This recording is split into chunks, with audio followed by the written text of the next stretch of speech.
first met in person with Mary E. in the summer of 2007. I had arranged with her husband of 15 years, Terrence, to see her for an interview. Mary had initially agreed, since I was not a newsman, but rather an amateur writer, gathering information for a few early college assignments. And, if all went according to plan, some pieces of fiction. We scheduled the interview for a particular weekend while I was in Chicago on unrelated business. But at the last moment, Mary changed her mind and locked herself in the couple's bedroom, refusing to meet with me. For half an hour I sat with Terrence as we camped outside the bedroom door, I listening and taking notes while he attempted to fruitlessly calm his wife. The things Mary said made little sense, but fit with the pattern I was expecting. Though I could not see her, I could tell from her voice that she was crying. And more often than not, her objections to speak with me centered around an incoherent diatribe on her dreams, her nightmares. Terrence apologized profusely when we ceased the exercise, and I did my best to take it in stride. Recall that I wasn't a reporter in search of a story, but merely a curious young man in search of information. Besides, I thought at the time I could perhaps find another similar case if I put my mind and resources to it. Mary E. was the sysop for a small Chicago-based bulletin board system in 1992, when she first encountered Smile.jpg. Her life changed forever. She and Terrence had been married for only 5 months.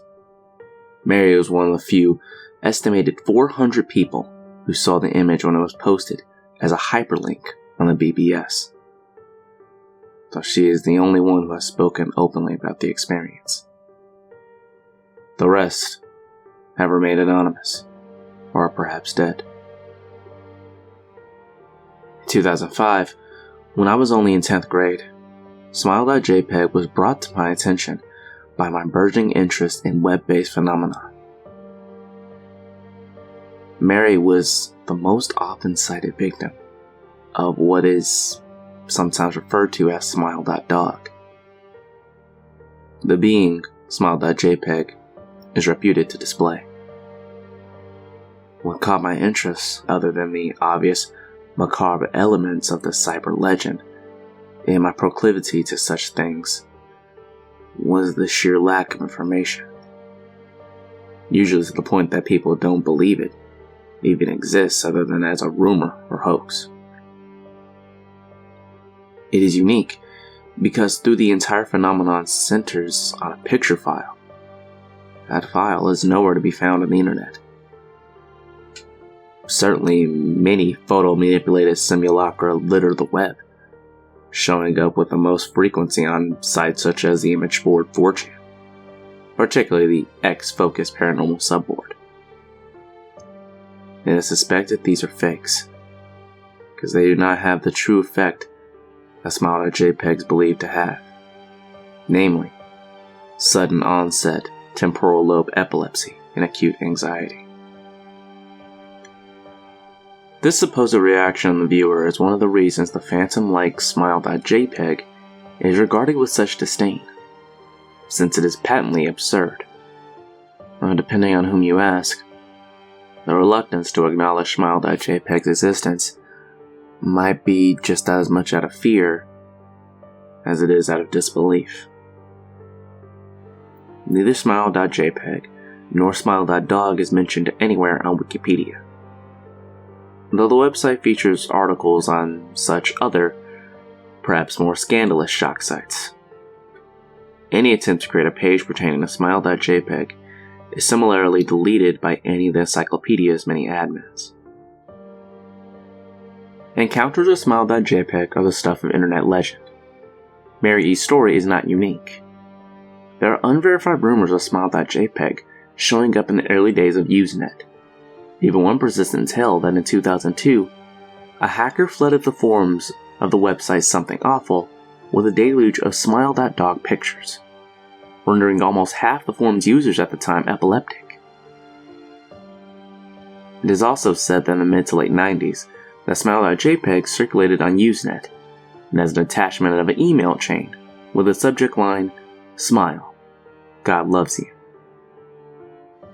Yet, despite the huge exposure these stunts would generate, there are very few people who admit to having experienced any of them. No trace of the file or any link has been discovered.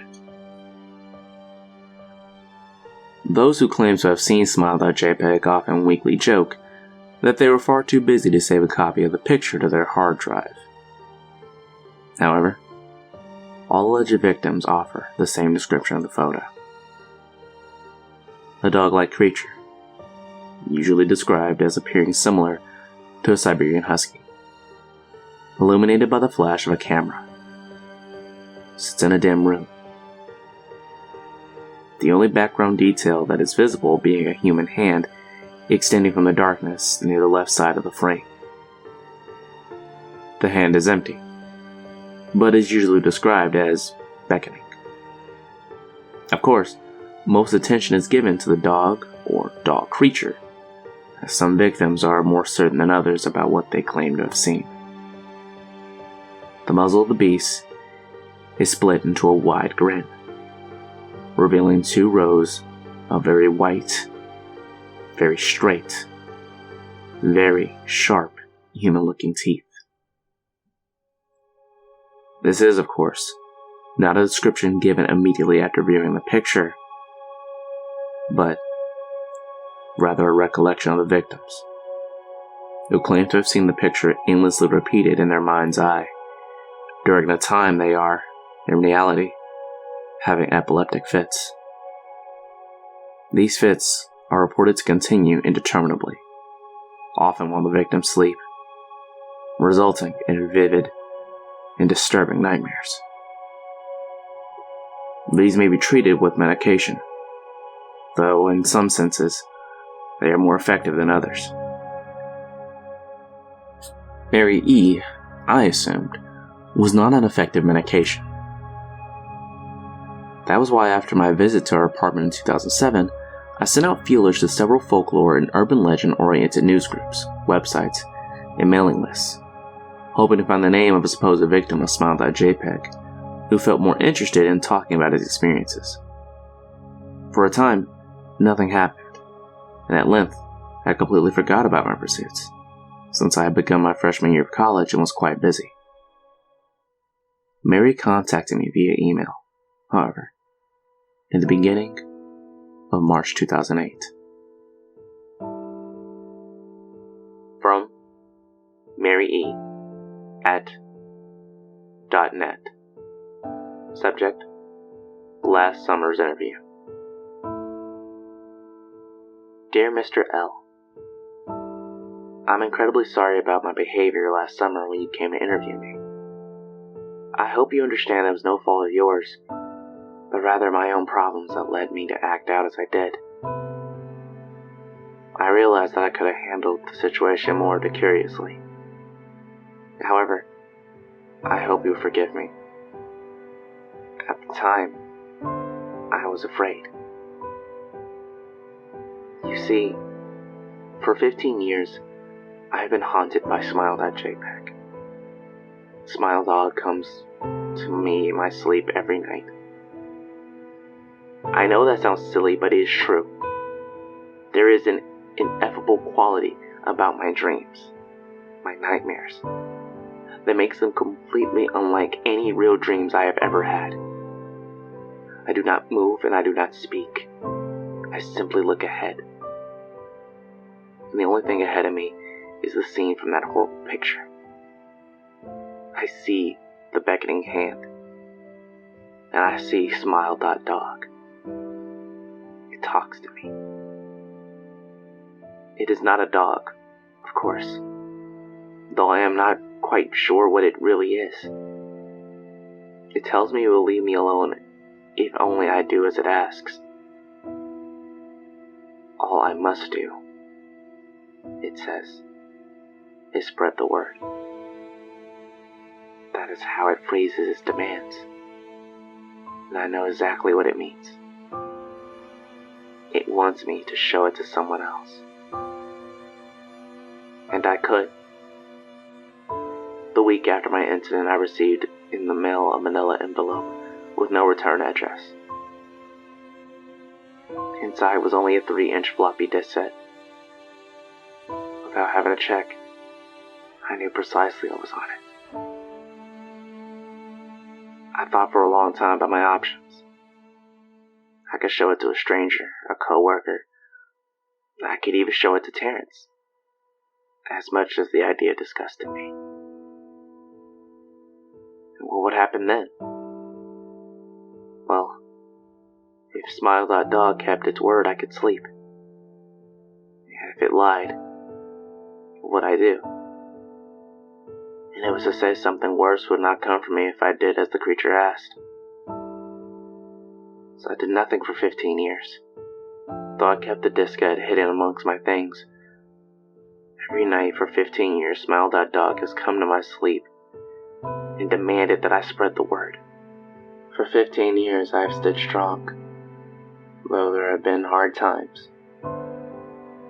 Many of my fellow victims on the BBS board where I first encountered Smile.jpg stopped posting. I heard some of them committed suicide. Others remain completely silent, simply disappearing off the face of the web. They are the ones I worry about the most. I sincerely hope you will forgive me, Mr. L. But last summer, when you contacted me and my husband about an interview, I was near the breaking point. I decided I was going to give you the floppy disk. I did not care if Smile.dog was lying or not. I wanted it to end. You were a stranger, someone I had no connection with. And I thought I would not feel sorrow when you took the disk as a part of your research and sealed your fate. Before you arrived, I realized what I was doing. Plotting to ruin your life. I cannot stand the thought. In fact, I still cannot. I am ashamed, Mr. L. And I hope that this warning will dissuade you from any further investigation of Smile.jpg. You may in time encounter someone who is, if not weaker than I, then wholly more depraved. Someone who will not hesitate to follow Smile.dog's orders. Stop when you are still whole. Sincerely, Mary E. Terrence contacted me later that month with the news that his wife had killed herself. While cleaning up the various things she left behind, closing email accounts and the like, he happened upon the above message. He was a man in shambles. He wept as he told me to listen to his wife's advice.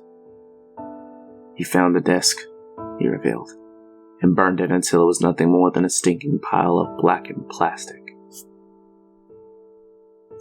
The part that disturbed him, however, was how the disk had hissed as it melted. Like some sort of animal, he said.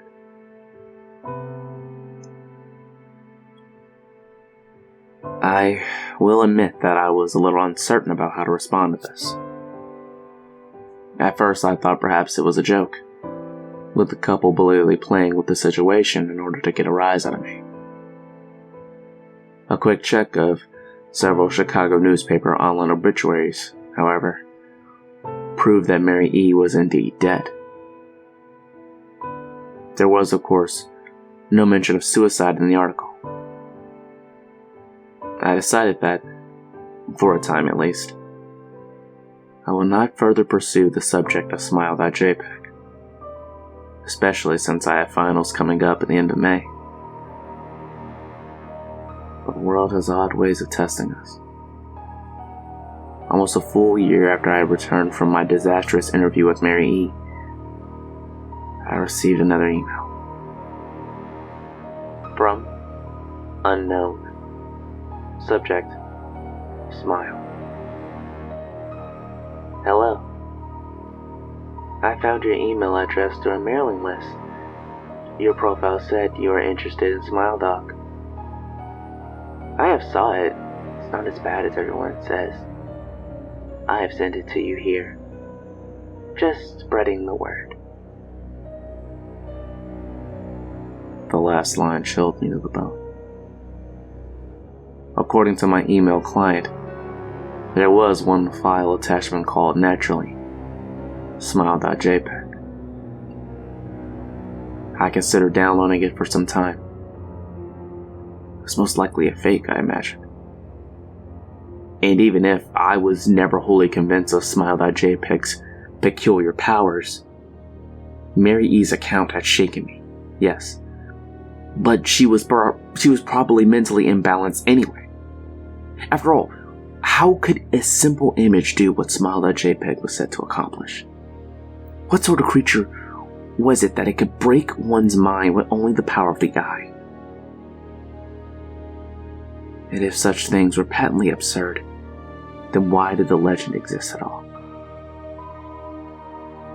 If I download the image, if I looked at it, and if Mary turned out to be correct, if Smile.dog came to me in my dreams demanding that I spread the word, what would I do?